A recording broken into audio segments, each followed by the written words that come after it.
반갑습니다. 김도사입니다. 전에 오프라인 책 쓰기 특강을 진행을 했습니다. 정말 많은 분들이 오셨어요.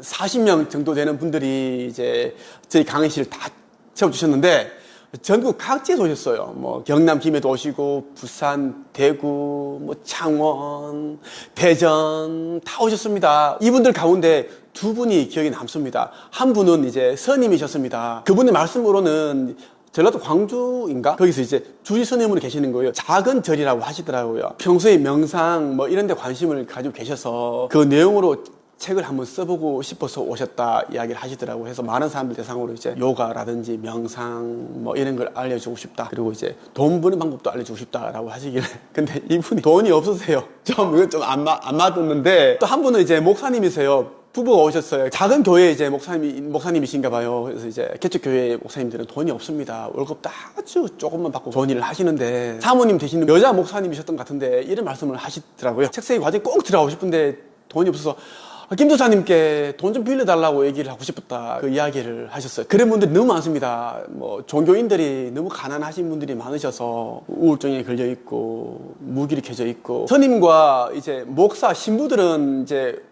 공황장애, 우울증 이런 게 없습니다. 이분들 이제 강의를 하면서 다 틀어버리는데 사모 되시는 분들이 정말 힘들어하세요. 우울증 걸려 있습니다. 저를 만나면 다 이야기를 하십니다. 신도들에게 할 수 없는 이야기들을 저한테 다 이야기해 주시거든요. 남편분들은 성격이 이렇고 기질이 어떻고 성격이 불같고 근데 이분이 이제 그 신도들하고 부딪히면 신도들은 목사님이니까 좀 내놓고 말 못하지만 저한테 계속 다 화를 내시고 목사님 왜 저러냐 뭐 하냐 그러고 그럼 사모 되시는 분이 다 또 중재를 하고 뭐 하고 시골에 있는 목사님들은 더 힘듭니다. 특세가 있고 또 시골 교회들은 작기 때문에 한두 명이 또 안 나오면은 또 표가 나 10명인데 2명이 빠져버리면 8명이야. 찾아가서 왜 안 나오시느냐. 그리고 때로도 일도 해줘. 마늘도 뽑아주고, 모종도 해주고, 다 해줍니다. 오시라고. 그렇다고 그분들이 오신다고 해서 돈도 없는데 그분들 돈이 있나요? 뭐 11조를 뭐 몇백만 내는 것도 아닙니다. 참 그런 힘겨운 삶을 살고 계시더라고요. 제가 드리고 싶은 이야기 뭐냐면 종교인들은 특히 이제 그 경제적인 안정이 되어야 됩니다. 경제적인 안정이 안 되어 있으면 명상을 하든 어떤 수행을 하든 기도를 하든 마음이 흐트러집니다. 경제적인 안정이 되어 있어야지만 제대로 본인들이 믿는 신만 바라볼 수 있습니다. 그렇지 않으면 온통 마음속이 복잡하기 때문에 꼭 말씀드리고 싶고 기도 열심히 하는 거 좋고 요가, 명상을 열심히 하는 거 좋습니다. 하지만 돈 버는 방법을 무조건 알아야 됩니다. 한 살에 젊으실 때 종교 지도자분들 제대로 제 이야기를 들으십시오. 목사, 신부, 스님들 꼭 여러분들이 이제 노후까지 생각을 하셔서 즐겁게 수행을 하시려면은 꼭 이 육신의 몸을 가지고 있는 동안은 돈을 잘 벌어야 된다. 그 말씀 드리고 싶었어요. 이 말씀을 들었다 보니 이제 문득 기억이 납니다. 제가 태어난 곳이 대구 달성군 육아면입니다. 육아면 바로 밑에 근처에 그 현풍면이 있습니다. 아직도 그 개발되지 않았더라고요. 육아면 그쪽은 다 개발됐습니다. 그 아파트 단지가 어마어마하게 들었었습니다. 그 땅 가지고 있는 분들은 다 부자가 됐습니다. 현풍면은 개발을 할 수가 없었다 하더라고요. 왜? 워낙 상가들이 많고 해서 그걸 다 보상을 할 수가 없으니까 그런 말을 들었습니다. 제가 어릴 때부터 다녔던 교회에 비싼 교회가 있습니다. 제가 갓난 어릴 때부터 우리 엄마의 뱃속에 있을 때부터 다녔던 교회였어요. 그 교회가 거의 막 7, 80년 정도의 이제 그 역사를 가지고 있는데 그 교회가 이제 현풍면으로 옮겼습니다. 육아면이 다 이제 개발 들어가면서 보상 조금 받아서 이제 현풍면으로 옮겼고 저 끝자락에 이제 비싼 교회가 있는데 5년 전 크리스마스 이브 날에 제가 어머니를 뵈러 그날 우리 이제 아내 되는 곳마다면 이제 애들 셋이니까 애들도 봐야 되고 뭐 그때 일이 있어가지고 저 혼자 내려갔습니다. 그때 어머니께 드릴 뭐 용돈도 챙겨가고 이것저것 많이 사갔습니다. 그리고 어머니와 함께 비상교회 갔는데 가건물입니다. 화장실도 쭈그리고 앉아서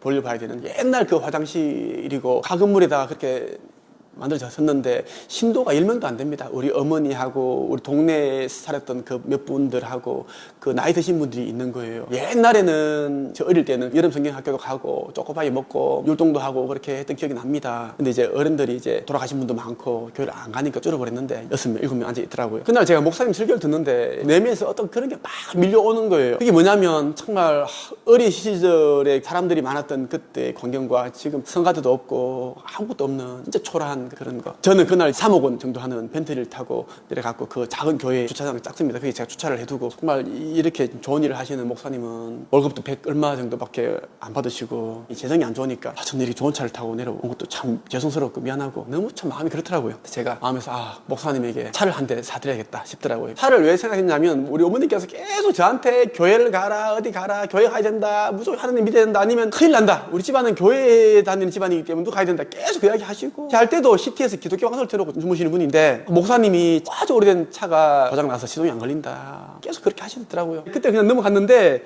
막상 이제 가서 그 광경을 보고 너무 마음이 안 좋았습니다. 그래서 제가 이제 차를 한 대 사드려야겠다 그래서 결심을 하게 됐습니다.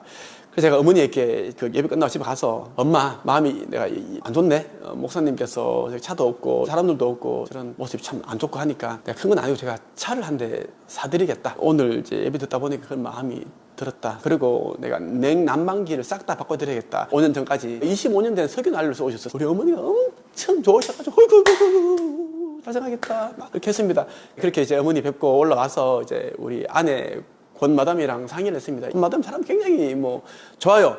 김세 작가가 처음에 우리 만났을 때 이 친구가 막 신장 다 망가졌다, 죽게 생겼다 할 때 우리 그때 솔직히 여담입니다만은 진짜 사실입니다. 팩트예요. 저희 아버지는 그렇게 28살 때 간암 때문에 돌아가셨고 아내가 되는 권마담도 아버지가 학창시절에 돌아가셨어요. 알코올 중독으로 돌아가셨고 그 다 아픔이 있습니다. 그래서 김세가 이제 죽는다 몸이 아프고 진짜 애들은 진짜 기저귀 차고 있고 그때 키워도 못하고 애 둘인데 그 얘기 듣고 나니까 많이 너무 안 좋더라고요. 남편은 보험 일을 하고 있고 그 당시에 착해 보였습니다. 남편도 그렇고 선해 보이고 키는 조그만한데 사람들이 말도 없고 그래서 참 안타깝고 도와주고 싶고 그때 우리끼리 진짜 그랬습니다. 김세가 만약에 몸이 안 좋아지면 신장 이식을 해야 되는 돈이 필요하다고 하면 얼마까 우리 쓸 수 있을까? 그러니까 5천만 도와주자. 우리끼리 진짜 그 이야기 했어요. 이 이야기를 내가 한번 할까 혼 대표 하지 말라는 거예요. 솔직히 우리끼리 한 이야기인데 이 이야기 하고 싶어요. 진짜 김세가 힘들면 나는 5천만 원까지 우리는 도와주자. 그런 생각을 가지고 있었습니다. 그때 우리가 이제 1인 창업이라는 이 교육회사도 그때 처음 시작을 했고 우리가 그때 막 이렇게 사가람한테 사기당한 적도 별로 없고 워낙 그때는 또 완전 깨끗한 무결점 A4 용지 하얀 백지 그런 상태였거든요. 도와주고 싶고 누구 만나면 50만 원 그냥 줘버리고 제가 괌에 있을 때 자기 죽을 건데 다 도와달라고 해도 30만 원 도와준 사람이 없다. 그래서 김 도사님께 마지막 전화했다. 김 도사님이 안 도와주시면 저는 자살할 거다. 그 이야기 하시는 거야. 우리 직원들 같이 스피커폰 듣고 있는데 뭐야? 우리 직원들은 보이스피싱이 아니라고 하는데 제가 듣고 보니까 또 진심인 것 같아. 전화 끊고 나니까 마음이 좀 그래가지고 저 때문에 또 이제 죽으면 좀 그래. 30만 원 그거 나한테 큰 돈도 아닌데 솔직히 없는 사람한테는 큰 돈이지. 그걸 또 이제 30만 원 또 보내드렸습니다. 그분이 이제 1년 반 전에 연락 주셨어요. 김 조사님 살았다. 감사하다. 저를 기억하시나. 그게 이제 어떤 영상에 제가 음성을 다 공개를 했습니다. 너무 감사하다고. 자기 딸이 이제 한의원 원장이 됐다고 이렇게 하시더라고요. 그것처럼 저는 김세를 그렇게 도와주려는 마음을 가지고 있었고 실제적으로 많이 좋습니다. 돈으로도 많이 도와줬고 무료로 코칭도 많이 했고 채책도 나오게 했고 우주의 법칙이니 끌당의 법칙이니 희망을 가지라고 그러고 김세 광명 경기도 광명 이사 갔을 때 전 솔직히 밥에서 안 가고 싶은데 계속 우리 스태프하고 나오라고 초대해서 그때 족발 시켜 족발도 먹고 그런 일도 많았습니다. 그렇게 했는데 지나고 보니까 정말 돈이라는 정말 귀한 건데 정말 내가 너무 함부로 생각했구나 그런 생각도 많이 들었습니다. 많은 사람들에게 도와주고 그렇게 하다 보니까 물론 제가 인사를 받으려고 한 건 아니지만 돌아오는 게 너무 이제 상처 같은 게 이제 돌아오니까 저는 이제 상대에게 이제 곧 이제 배고파서 죽고 갈 사람에게 빵을 줬는데 그 사람 나중에 저한테 이제 돌을 던진다든가 그런 일들이 일어나니까 생각이 들더라고요. 그렇게 해서 교회 목사님에게 차를 한 대 사드리고 했고 처음에는 이제 카니발을 제가 사드리기로 했습니다. 제가 카니발을 사드리면 목사님께서 그 차를 이제 몰고 교회 새벽기도 오시는 신도분들을 밤 겨울에는 어둡잖아요. 태워드리고 춥기도 하고 그러시라고 사드리기로 했습니다. 너무 좋아하시죠. 좋아하시고 그래서 제가 이제 카니발 알아보고 있는데 갑자기 목사님께서 마당이 좀 주차 공간이 좁고 승합차보다는 승용차를 사주면 어떻겠느냐 이렇게 말씀하시길래 그도 한 3대 4대 정도 될 수 있는 그런 주차 공간이 있는데 기분이 조금은 그랬어요. 저는 취지가 이제 승합차를 이제 사드려서 거기다 비싼 교회 새기고 우리 어머니도 좀 태워드리고 했는데 목사님 그렇게 말씀하시니까 결국은 이제 사드렸어요. 금세 또 제가 알아보고 또 소나타 사드렸습니다. 소나타 이제 가장 최상 3,400만 원짜리 제가 그 개인 현금으로 사드렸습니다. 그러다가 이제 교회 냉난방 그걸 다 이제 교체해드렸습니다. 그것도 한 1,000만 원까지 드는 것 같아요. 그러다가 1,000만 원 또 기부도 해드렸습니다. 우리가 후원도 해드렸어요. 감사하다고 하시더라고요. 어쨌든 간에 너무 좋아하시는 거 모습 보고 너무 좋더라고요. 저는 이제 그 성직자분들 정말 돈 좀 잘 벌었으면 좋겠습니다. 왜? 신을 모시는 분들이 잘 나가고 잘 벌어야지. 그렇지 않으면 자꾸만 이제 또 신도들에게 기대게 되고 신도들도 더 부담 가지게 되고 그게 악순환이거든요. 종교를 믿는 신도들과 성직자들, 종교 지도자들 모두 경제적 자유인이 되어야 된다고 저는 생각합니다. 그래야지 진짜 제대로 마음이 평안한 상태, 그 상태에서 더 이제 좀 기분 좋게 기도를 하고 명상을 하고 수행을 할 수 있다. 그게 저의 철학입니다. 오늘 여러분과 함께 죽음 직후에 경험하는 사후세계에 대한 내용을 한번 살펴볼게요. 그 죽음 직후에 경험하는 사후세계를 우리는 치카이 바르도라고 합니다. 티베트 사자의 서에 보면은 이제 치카이 바르도 이 첫 번째 단계에 대해서 아주 잘 나와 있습니다. 여기에 대한 핵심적인 내용들 여러분들에게 공유해 드리겠습니다. 그리고 여러분들이 좀 더 쉽게 이해할 수 있게끔 또 해설을 제가 또 해드리겠습니다. 죽음의 현상에 대한 몇 개의 가르침, 그리고 죽음의 순간에 나타나는 최초의 투명한 빛으로 사자를 인도하는 방법에 대한 내용을 여러분들이 알려드릴게요. 치카이 바르도 가운데 첫 번째 단계입니다. 이것은 죽음의 순간에 나타나는 투명한 빛으로 사자를 인도하는 방법이다. 진리의 가르침에 많이 귀를 기울이긴 했으나 아직 깨닫지 못한 자 또는 깨달았다 할지라도 아직 실천하지 못한 자가 있을 것이다. 그러나 살아있을 때 여러 영적인 안내서들을 통해 실제 수행을 쌓은 사람이라면 누구나 이 단계의 가르침을 통해 존재 근원에서 나오는 투명한 빛으로 인도될 수 있다. 그는 어떤 사후세계에도 거치지 않고 공중의 일직선으로 난 큰 길을 따라 태어남이 없는 근원의 세계로 곧바로 들어가게 될 것이다. 우리가 살아생전에 수행을 통해서 영성, 마음 공부를 제대로 한 사람들, 깨달은 자, 이런 이제 사람들은 사후세계에 가게 되면 어떤 복잡한 그런 이제 뭐 연옥이라든지 이런 곳을 거치지 않고 곧장 윤회가 없는 카르마 법칙에 적용을 받지 않는 그 곳으로, 무한 그 공간으로, 신들이 있는 그곳으로 바로 이직선으로 쭉 간다라는 이야기입니다. 최초의 빛으로 사자를 인도하는 사람이 있죠. 생전에 사자에게 영적인 가르침을 베푼 스승이 인도할 수 있다면 가장 좋다. 그런 영적 스승이 없으면 진리의 형제를 구해야 한다. 진리의 형제, 깨달음을 얻은 사람을 말합니다. 그런 사람을 구할 수 없으면 같은 종교를 가진 학식 있는 자가 대신한다. 이런 사람들 한 명도 구할 수 없으면 분명하고 정확하게 읽을 수 있는 사람을 구해 이 가르침을 반복해서 여러 번 읽게 한다. 그렇게 함으로써 사자는 전에 가르침 받은 내용을 떠올리고 그 즉시 존재의 근원에서 비쳐나오는 투명한 빛을 깨달아 영원한 자유를 얻게 될 것이다. 그럼 이제 최초의 빛으로 사자를 인도하는 시기가 언제인가 한번 볼까요? 호흡이 멎었을 때 사자의 생명력은 지혜가 머무는 생명 에너지 센터로 내려간다. 사람 몸에는 여러 가지 센터가 있습니다. 그 센터를 이야기하고 있어요. 그리고 사자의 의식체는 자연 상태에서 최초의 투명한 빛을 체험할 것이다. 그 뒤 생명력은 신체의 뒤쪽으로 가서 척추 오른쪽과 왼쪽의 생명 에너지 통로를 통해 아래쪽으로 내려가고 이때 사후세계가 순간적으로 밝아오게 된다. 따라서 생명력이 배꼽에 있는 생명 에너지 센터를 통과한 뒤 왼쪽 에너지 통로 속으로 달려 들어가기 전에 반드시 여기에 적힌 지시대로 해야만 한다. 일반적으로 생명력이 이렇게 움직이는데 걸리는 시간은 내부에 아직 덜숨이 남아있는 기간으로 밥을 먹는데 걸리는 시간만큼이다. 아주 짧은 찰나의 시간이다라고 보시면 좋겠네요. 그러면 이제 구체적인 방법을 살펴볼게요. 마지막 숨이 막 멎으려고 할 때 의식체의 탈바꿈이 성공적으로 이루어진다면 더 바랄 것이 없다. 그러나 그것이 성공적이지 못했다면 사자에게 다음과 같이 말한다. 아, 고귀하게 태어난 아무개여, 그대가 존재의 근원으로 돌아가는 길을 찾을 순간이 다가왔다. 그대의 호흡이 멎으려 하고 있다. 그대는 한때 그대의 영적 스승으로부터 존재의 근원에서 비치는 투명한 빛에 대해 배웠다. 이제 그대는 사후 세계의 첫 번째 단계에서 그 근원의 빛을 체험하려 하고 있다. 그대여, 이 순간의 모든 것은 구름 없는 텅 빈 하늘과 같고 아무것도 걸치지 않은 티 없이 맑은 그대의 마음은 중심도 둘레도 없는 투명한 흑공과 같다. 이 순간 그대는 그대 자신의 참 나를 알라. 그리고 그 빛 속에 머물러 있으라. 이 순간 나 역시 그대를 인도하리라. 임종을 앞두고 있는 사람에게 이 내용을 읽어주라고 하는 겁니다. 아무개여, 여기에는 이제 그 사람의 이름을 대입을 하면 된다는 거예요. 이것을 임종을 맞이하는 자의 귀에 대고 여러 번 반복해서 읽어준다. 호흡이 아직 완전히 멎기 전이라도 여러 번 읽어서 그의 마음속에 깊이 새겨지게 된다. 임종 직전에 여러 번 반복해서 읽어준다라는 것입니다. 그럼 이제 사자는 좀 더 편안한 마음으로 임종에 접어들게 된다라는 것. 우리가 이제 심장이 멎어도 마지막까지 기능을 하는 것은 이 청각입니다. 그래서 심장 이것이 멎더라도 여러 번 읽어줄 필요가 있다라는 것입니다. 다 영혼은 다 그렇습니다. 이때 영혼은 기절 상태로 들어가기 시작하지만 읽어주는 내용을 들으면서 잠재의식에 새겨진다. 날숨이 멎으라고 하면 임종자를 오른쪽으로 돌려 눕힌다. 이 자세는 사자가 누워있는 자세라고 불린다. 그리고 목의 오른쪽과 왼쪽에 있는 동맥을 누른다. 이때 임종자가 잠에 빠져들려고 하거나 수면 상태가 계속되려고 하면 이를 막아야 하며 목의 동맥은 부드럽게 그러나 확실하게 눌러준다. 이렇게 함으로써 척추의 에너지 통로에 있는 생명력은 다른 곳으로 가지 못하고 오직 머리 정수리의 브라흐마의 구멍을 통해 확실하게 빠져나갈 것이다.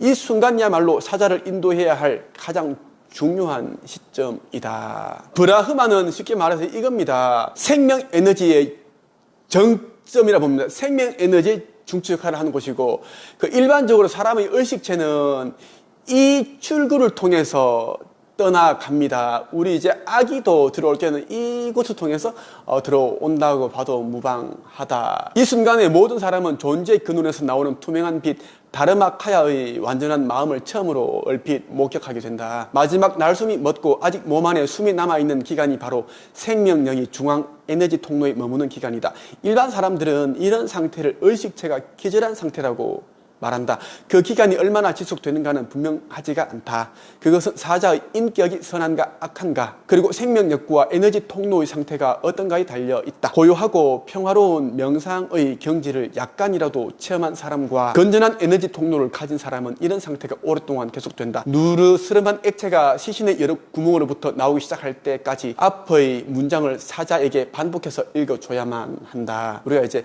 죽게 되면 시신이 이제 부패하기 시작하죠. 그럼 이제 눈, 귀, 이 항문, 성기 이런 데서 이제 누르스름한 그런 액체가 나옵니다. 그래서 우리가 시신을 염할 때 절대 누르면 안 됩니다. 누르면은 그런 분비물이 나오고 입으로 또 이제 그러한 것들이 올라올 수 있고, 그래서 우리가 염하시는 분들, 장례 지도사들은 이제 모든 구멍들 다 막습니다. 솜으로 이런 것들을 다 막아요. 그렇게 해야 또 귀신이 또 이제 들어가지 않는다라는 거, 또 귀문 통로가 되기 때문에 그래도 사자가 또 복잡해지겠죠. 혼란스러워진다는 이야기입니다. 악한 인생길을 걸어온 사람이나 건전하지 못한 에너지 통로를 가진 사람은 이 상태가 손가락을 한번 튕길 정도의 시간밖에 걸리지 않는다. 어떤 경우는 길어야 밥 먹는데 걸리는 시간만큼 걸리기도 한다. 여러 비밀 경전들에서는 이런 기절 상태가 3일 반가량 이어진다고 말하고 있다.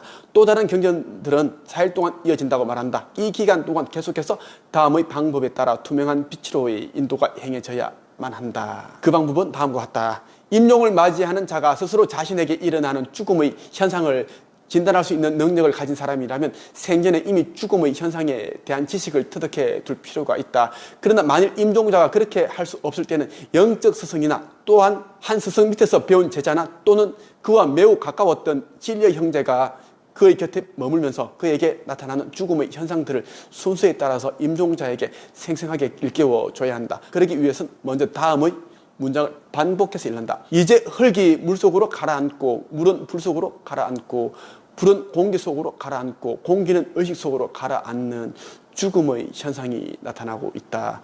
죽음의 모든 현상이 거의 끝나갈 무렵 임종자의 귀에 대고 다음과 같이 결심하도록 낮은 목소리로 지시한다.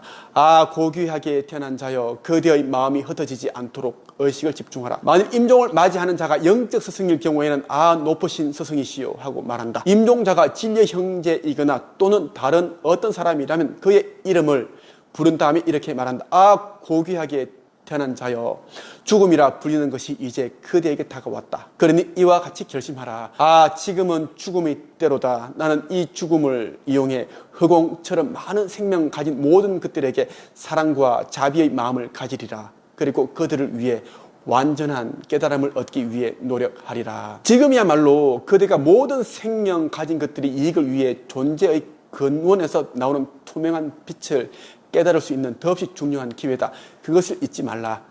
지금 그대가 머물고 있는 모든 상대성이 사라진 그 절대의 세계로부터 큰 기회를 붙잡겠다고 결심하라. 그리고 이렇게 결심하라. 비록 내가 그것을 이루지 못할지라도 나는 이 사후 세계에 많은 정확하게 자각하리라. 그리고 이 사후세계에서 존재의 근원과 하나가 되어 어떤 모습으로든지 모든 생명 가진 존재들에게 이익이 될 만한 모습으로 나타나리라. 무한한 흑공처럼 다함 없는 모든 생명 가진 존재들을 위해 나는 일하리라. 이것을 분명하고 정확한 목소리로 7번 반복해서 읽어줘야 한다는 겁니다. 그렇게 함으로써 임종자는 생전의 영적 스승에서 배운 내용을 이제 기억하게 된다는 겁니다. 직하의 바로 두 번째 단계가 또 있습니다. 최초의 투명한 빛을 깨닫게 되면 이제 영원한 자유를 얻게 된다. 그런데 만일 최초의 투명한 빛을 깨닫지 못하면 두 번째 투명한 빛이 사자 앞에 나타난다. 이 망자 앞에 나타나는데 이것은 호흡이 완전히 정지되고 나서 한 시경점 30분 정도 지난 뒤에 일어날 것이다. 사자가 살아있을 때 좋은 카르마를 쌓았는가 나쁜 카르마를 쌓았는가에 따라서 생명력은 오른쪽이나 왼쪽 에너지 통로로 흘러 들어간다. 그리고 신체의 적당한 출구를 통해 빠져나간다. 이때 마음의 상태가 갑자기 밝아진다. 최초의 투명한 빛이 나타나 있는 상태가 한시경 정도 지속된다고 하지만 한시경은 30분 정도를 말하는 겁니다. 그것은 에너지 통로의 상태가 좋은가 나쁜가와 과거에 명상 수행을 했는가 하지 않는가에 달려있다. 좋은 카르마, 나쁜 카르마를 지었는가 아니면 이제 과거에 이제 마음 공부, 영성 공부 수행을 했는가 그런 것이 지속되는 그 정도가 달려있다는 거예요. 생명이 끊어져 의식체가 몸 밖으로 나왔을 때 사자는 내가 죽은 건가 살아있는 건가 하고 반문한다. 망자가 아직도 죽었다라는 것을 인식을 잘 못한다라는 것. 나는 그것을 분간하지 못한다. 왜냐하면 그는 살아있을 때와 마찬가지로 자신의 가족과 친척들을 볼 수 있기 때문이다. 그리고 그들이 울음소리까지 듣는다. 카르마가 만들어내는 공포스러운 환영들은 아직 나타나기 전이다. 또한 죽음의 왕들의 무서운 환영도 아직 모습을 보이지 않고 있다. 죽음으로 이제 많은 환영들을 불러내는데 염라대왕도 오고 예수도 오고 석가모니도 오고 공자도 오고 자기가 굉장히 좋아했던 사랑했던 흠모했던 대단한 분들이 온다라는 거예요. 그걸 이제 사자가 그 환영들을 불러내는 것이지 그 사람이 오는 건 아닌데 또 자기 그걸 또 인지를 못해요. 자기가 불러냈다는 환영이라는 것을 몰라요. 진짜인 줄 압니다. 그래서 우리가 이제 이 살아생전에 영성 공부를 해야 되고 사후세계에 대한 공부를 해야 됩니다. 이 세계를 이제 공부를 하지 않으면 우리가 뭐 80년 남짓 살지만 정작 이제 임종을 맞이할 때 굉장히 이제 공황 상태, 불안감에 휩싸이다가 꼴까닥 넘어간다라는 이야기입니다. 꼴까닥 넘어가 버리면 이제 기습 상태에 빠져 있고 그 3살 정도 빠져 있다가 깨어나면 이제 사실이 죽었다는 것을 모르고 있다는 겁니다. 그래서 또 이제 아주 복잡한 그런 또 과정을 겪어야 됩니다. 그렇다면 우리가 생전에 지금 사후세계에 대한 공부도 하고 의식상성, 의식성장, 영적 진보에 대한 도움이 되는 공부를 하게 되면 나중에 그러한 이제 혼란스러움을 겪지 않아야 된다는 것입니다.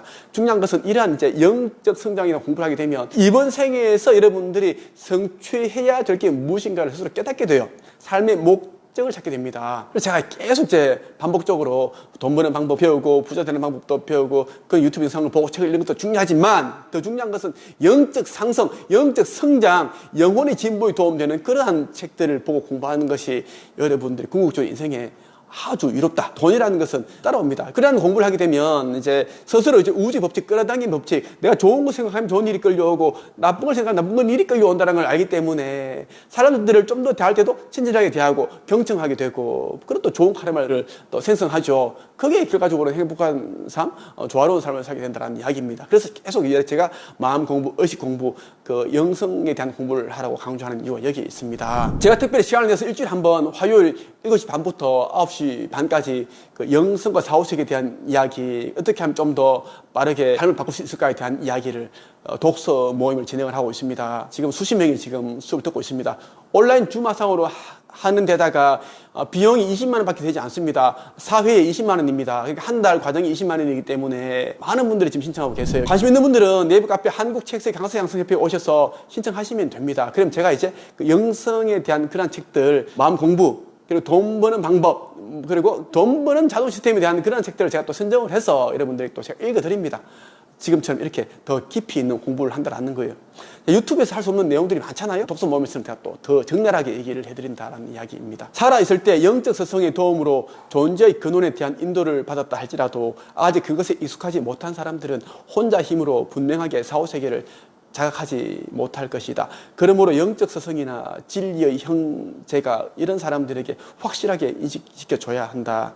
그리고 비록 이 가르침에 익숙한 사람일지라도 죽음을 가져다 준 질병의 충격으로 인해 정신적으로 환영을 감당하지 못할 수가 있다. 암이라든지 백혈병이라든지 큰 그 질병을 걸려서 이렇게 죽으신 분들 정신적 충격이 크다라는 이야기입니다. 4, 5세기의 첫 번째 단계에서 기회를 놓치지 않고 영원한 자유에 이르는 것이 가장 좋다, 중요하다는 겁니다. 그러나 만일 그렇지 못했다면 사자가 4, 5세기의 두 번째 단계에 있는 동안 분명하게 이 가르침을 들려줘서 일깨워줘야 한다. 그러면 그는 마음이 깨어나고 영원한 자유를 얻게 될 것이다. 4, 5세기의 두 번째 단계에 있는 동안 사자의 몸은 빛나는 환영체라고 부를 만한 성질을 갖는다. 환영체라는 게 뭐냐면 진짜 이 육신처럼 보이지만 물질로 이루어진 육신이 아니고 인간으로 살았을 때 그 육신, 그 복제 몸을 말합니다.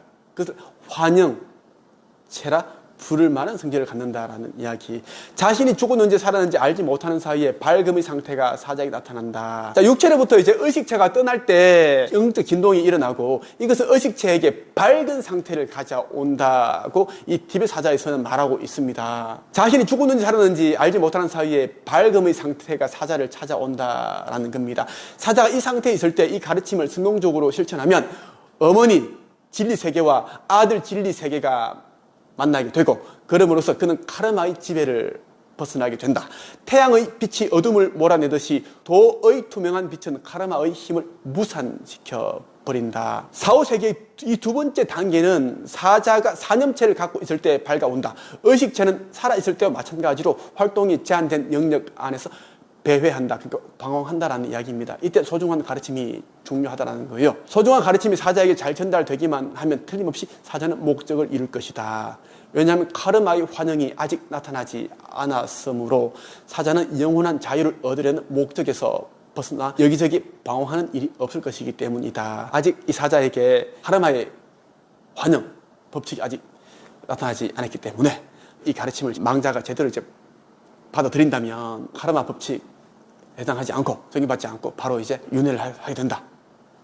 그 이야기입니다. 사자가 원래 원했던 목적 이룰 수 있다는 것. 하지만 그게 쉽지가 않습니다. 오늘 여러분과 함께 이제 티벳 사자의 서라는 책과 함께 죽음 이후에 일어나는 치카이 바루도 첫 번째 단계, 두 번째 단계, 죽음 직후에 경험하는 그 4, 5세계를 우리는 이제 치카이 바루도라고 하는데 그 첫 번째, 두 번째 단계에서 말씀을 드렸습니다. 여러분 저희 영상을 여러 번 반복해서 보시면 이제 지금 어렵겠지만 차츰차츰 여러분들이 이제 그 인식을 할 수 있습니다. 깨달음을 온다라는 겁니다. 그 깨달음이 또 다른 깨달음을 데리고 오고 지혜를 가지고 오고 그 다음에 이제 확신과 믿음이 따르게 된다는 이야기입니다. 오늘은 여기까지 하겠습니다. 네이버 카페 한국책쓰기 강사양성협회에서 뵙겠습니다. 감사합니다.